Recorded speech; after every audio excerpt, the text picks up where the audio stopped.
Assalamualaikum warahmatullahi wabarakatuh. Saya Dian Amara dan teman saya Lela Okamalia akan menjelaskan materi tentang psikologi individual oleh Alfred Adler. Berikut adalah biografi Adler. Alfred Adler dilahirkan di Wina pada tanggal 9 Februari 1870. Dia menyelesaikan studinya dalam lapangan kedokteran pada Universitas Wina pada tahun 1895. Awalnya ia mengambil spesialisasi dalam oftalmologi dan kemudian dalam lapangan psikiatri. Lalu ia bekerja sama dengan Freud dan menjadi anggota serta akhirnya menjadi presiden masyarakat psikoanalisis Wina. Setelah itu mengembangkan pendapatnya sendiri yang menyimpang dari pendapat Freud, yang akhirnya menyebabkan dia mengundurkan diri dari jabatannya sebagai presiden serta dari keanggotaannya dalam masyarakat psikoanalisis Wina pada tahun 1911 dan mendirikan aliran baru yang diberi nama individual psikologi. Sejak tahun 1935, Adler menetap di Amerika Serikat. Di sana, dia melanjutkan prakteknya sebagai ahli penyakit saraf dan juga menjadi guru besar dalam psikologi medis di Long Island College of Medicine.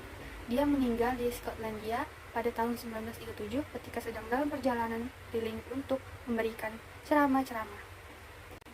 Pandangan Adler. Ada 7 prinsip yang terkandung dari teori psikologi individual Adler, yaitu yang pertama, prinsip rasa rendah diri atau inferiority principle.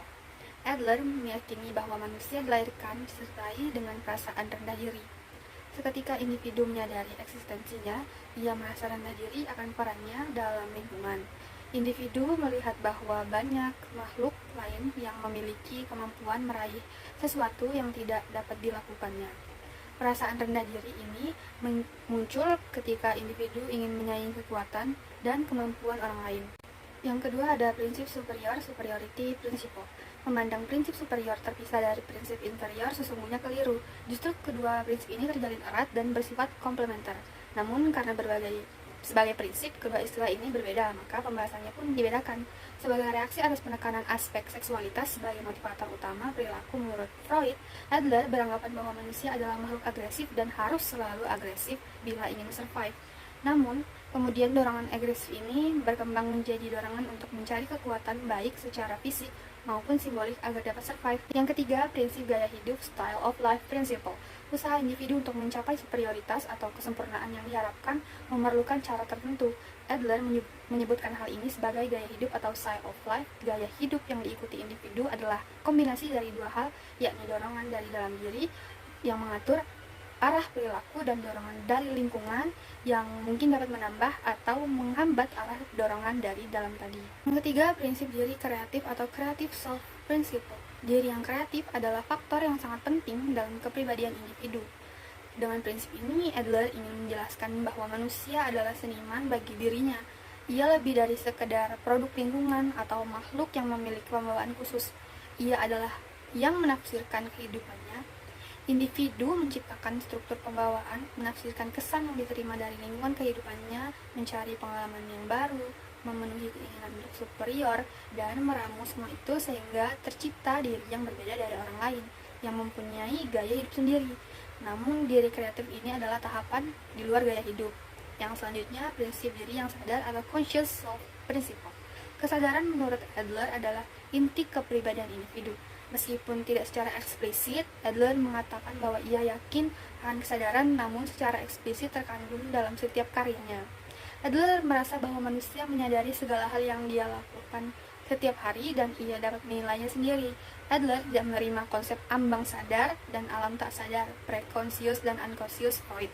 Hal ini dianggap sebagai mistik. Ia merasa bahwa manusia sangat sadar benar dengan apa yang dilakukannya, apa yang dicapainya, dan ia dapat merencanakan dan mengarahkan perilaku ke arah tujuan yang dipilihnya secara sadar. Selanjutnya, prinsip tujuan semu atau fictional goals principle.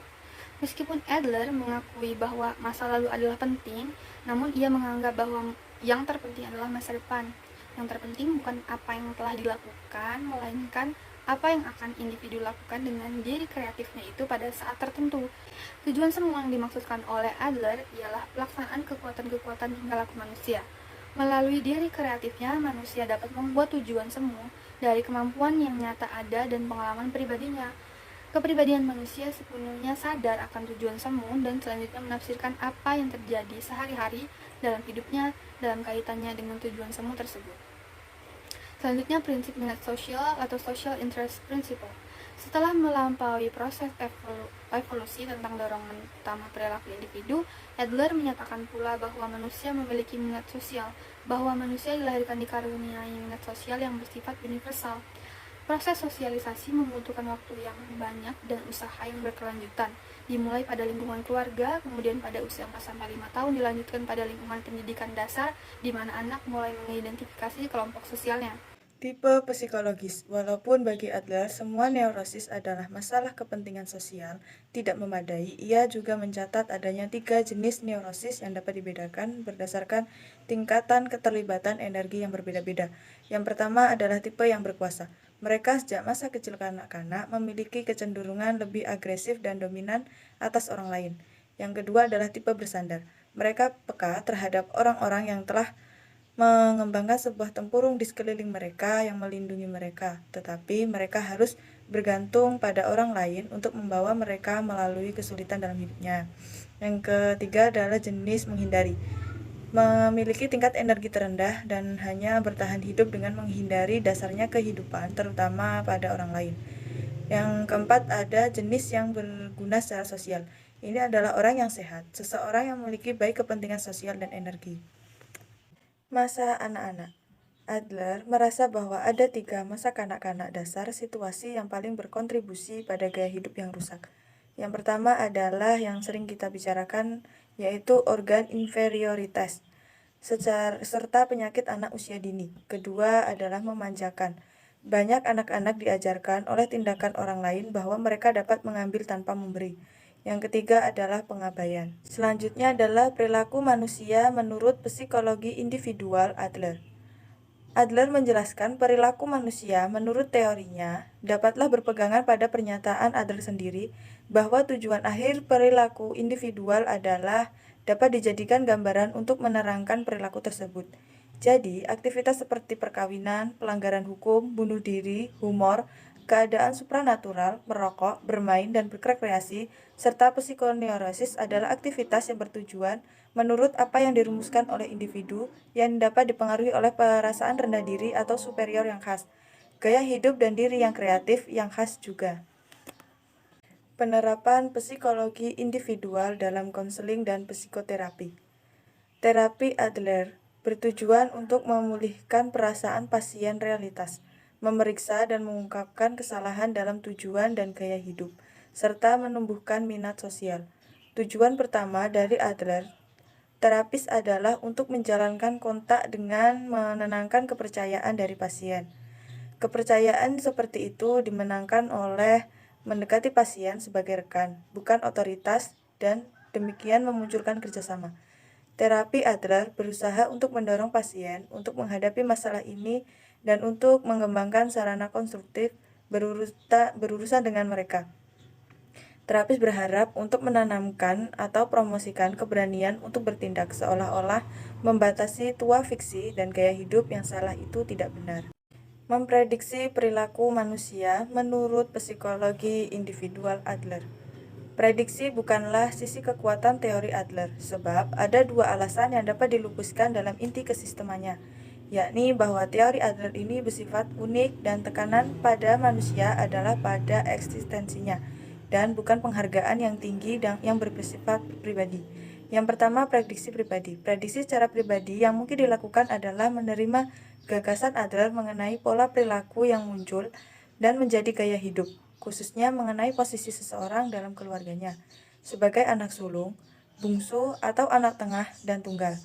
Melalui telaahannya, Adler dapat mengantisipasi pola perilaku tertentu dari anak yang memiliki status tertentu dalam keluarganya, seperti anak bungsu, cenderung agak lunak, acuh, mampu menyelesaikan diri, dan kurang usaha untuk superioritasnya.